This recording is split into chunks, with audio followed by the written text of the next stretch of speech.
ನೋಡಿ, ಇವತ್ತಿನ ಸಂದರ್ಭದಲ್ಲಿ ಈ ರಾಜ್ಯ ಸರ್ಕಾರ, ಅದು ಕಾಂಗ್ರೆಸ್ ಸರ್ಕಾರ ಯಾವ ರೀತಿ ನಡ್ಕೋತಾ ಇದೆ ಅಂತ ಹೇಳಿದ್ರೆ, ಬೇರೆವೆಲ್ಲ ಇವ್ರಿಗೆ ಕಣ್ಣು ಕಾಣ್ತದೆ. ಆದರೆ ಹಿಂದೂ ದೇವಾಲಯಗಳು ಯಾಕೆ ಇವ್ರಿಗೆ ಕಣ್ಣು ಕಾಣಲ್ಲ ಅನ್ನೋದು ಅರ್ಥ ಆಗ್ತಾಯಿಲ್ಲ. ಇವ್ರು ಯಾವಾಗ ನೋಡಿದ್ರೂ ಚಾಮುಂಡಿ ಬೆಟ್ಟ, ನಂಜುಂಡೇಶ್ವರ ದೇವಸ್ಥಾನ ಮತ್ತು ಏನು ಮಹದೇಶ್ವರಂ ಬೆಟ್ಟ, ಈ ಮೂರನ್ನ ಮಾತ್ರ ಟಾರ್ಗೆಟ್ ಮಾಡ್ಕೊತಾರೆ. ಪ್ರವಾಸಿಗರು ಬರುವಂಥ ಸಂದರ್ಭದಲ್ಲಿ ಅವ್ರಿಗೆ ಬೆಲೆ ಏರಿಕೆ ಮಾಡಿ ಅವ್ರಿಗೆ ಏನೇನು ಪ್ಯಾಕೇಜ್ಗಳು ಅದು ಕೊಡ್ತೀವಿ ಅಂತೇಳಿ ಅವ್ರಿಗೆ ಪಂಗನಾಮ ಹಾಕುವಂಥ ಕೆಲಸವನ್ನು ಈ ಸರ್ಕಾರ ಮಾಡ್ಕೊಂಬಂದಿದೆ.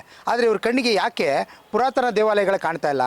ಸಂತೆಪೇಟೆಯಲ್ಲಿರ್ತಕ್ಕಂಥ ನಂಜುಂಡೇಶ್ವರ ದೇವಸ್ಥಾನ ಮತ್ತು ಗಾಡಿ ಚೌಕದಲ್ಲಿರ್ತಕ್ಕಂಥ ಟೌನಲ್ಲಿ ಹಿಂಭಾಗ ಇರತಕ್ಕಂಥ ಸುಬ್ರಹ್ಮಣ್ಯ ಸ್ವಾಮಿ ದೇವಸ್ಥಾನ, ಇವೆಲ್ಲ ಯಾಕೆ ಕಾಣ್ತಾ ಇಲ್ಲ?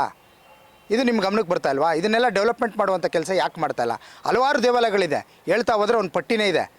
ಅರಮನೆ ಒಳಗಡೆ ಇದೆ ದೇವಸ್ಥಾನಗಳು, ಅರಮನೆ ಸುತ್ತ ಇದೆ, ಎಲ್ಲ ಏರಿಯಾಗಳಲ್ಲಿ ಗಲ್ಲಿಗಳಲ್ಲೂ ಒಂದೊಂದು ಪುರಾತನ ಕಾಲದ ದೇವಸ್ಥಾನಗಳಿದೆ. ಆ ದೇವಸ್ಥಾನಗಳನ್ನೆಲ್ಲ ಡೆವಲಪ್ಮೆಂಟ್ ಮಾಡೋದಕ್ಕೆ ಯಾಕೆ ಸರ್ಕಾರ ಹಿಂದೇಟನ್ನು ಆಗ್ತಾಯಿದೆ ಅಂತ ಗೊತ್ತಾಗ್ತಾಯಿಲ್ಲ. ಈ ಕೂಡಲೇ ಸಿದ್ದರಾಮಯ್ಯನವರಿಗೆ ಇದಕ್ಕೂ ಕೂಡ ನೀವು ವಿಶೇಷವಾದ ಒಂದು ಪ್ಯಾಕೇಜನ್ನು ತಂದು ಯಾವುದಾದ್ರು ಪುರಾತನ ದೇವಾಲಯಗಳಿದೆ ಅದನ್ನೆಲ್ಲ ಒಂದು ಸಮೀಕ್ಷೆ ನಡೆಸಿ ಅದಕ್ಕೆಲ್ಲ ಅನುದಾನವನ್ನು ಬಿಡುಗಡೆ ಮಾಡಿ ಅದನ್ನು ಅಭಿವೃದ್ಧಿ ಮಾಡುವಂಥ ಕೆಲಸವನ್ನು ಮಾಡಬೇಕು ಅಂತೇಳಿ ತಮ್ಮಲ್ಲಿ ನಾನು ಮನವಿ ಮಾಡ್ತಾಯಿದ್ದೀನಿ.